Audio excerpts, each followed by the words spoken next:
Also this week, key government agencies and China's Supreme Court announced tough punishments for infringing on intellectual property, a prominent complaint by the Trump administration. Together, the moves begin to fill in some of Beijing's understanding of the agreement between Mr. Trump and President Xi Jinping. Right after the president's dinner-time parley, Chinese officials said the two sides agreed to put tariffs in abeyance to negotiate a settlement but offered few other details then and in the days since. On Wednesday morning, Mr. Trump wrote on Twitter that he believed Mr. Xi meant every word in their meeting at the G20 summit.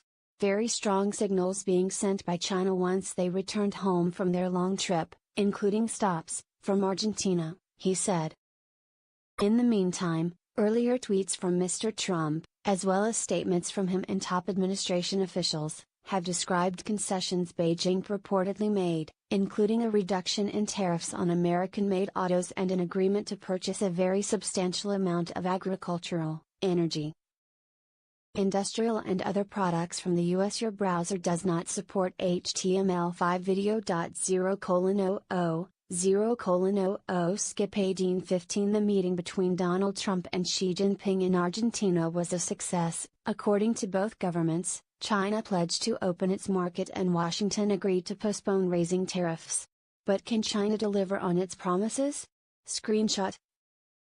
The Commerce Ministry's statement didn't mention purchases of agricultural and other products, tariff reductions for imports of U.S. autos or negotiating about intellectual property protection, technology transfers and other structural issues the U.S. says are on the agenda.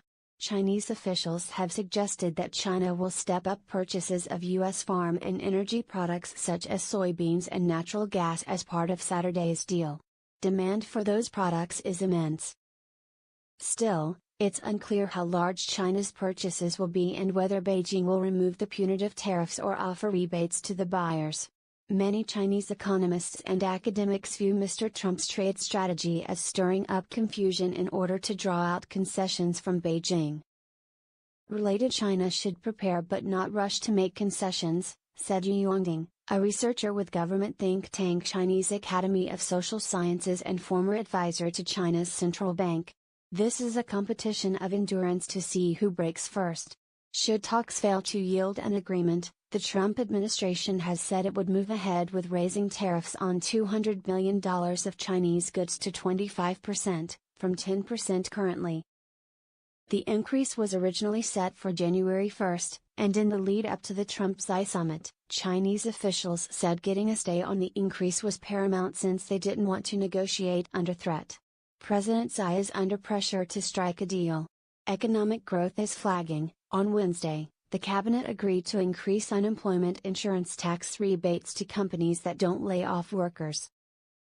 Mr. Xi is also facing criticism from within the Communist Party for stoking tensions with the U.S., adding drag to the slowing economy and alienating China's neighbors. Beijing still has yet to confirm many of the items the Trump administration has said were decided on Saturday. The Commerce Ministry's statement also didn't specify a start date for negotiations nor say when the 90-day clock would start ticking. U.S. officials, after some confusion, say it started on Saturday, meaning the deadline would fall around March 1.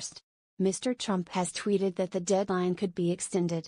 China's acknowledgement of the 90-day time cap signals acceptance of one U.S. term to the trade truce. Likewise, the punishment for intellectual property theft is progress on a problem Beijing has promised to resolve but taken few steps to do so. In a recent joint statement, 36 Chinese government agencies and official bodies laid out 38 punishments for companies that violate intellectual property rights. The punishments go into effect this month and include restricting the violators' access to financing, including state subsidies. The statement was dated November 21 but only made public Tuesday. The National Development and Reform Commission, China's top economic planning agency and the lead body in the initiative, didn't immediately respond to a request for comment on the time lag. Zhao Ding and Grace Zhu appeared in the December 6, 2018, print edition as China breaks its silence on 90-day U.S. tariff truce.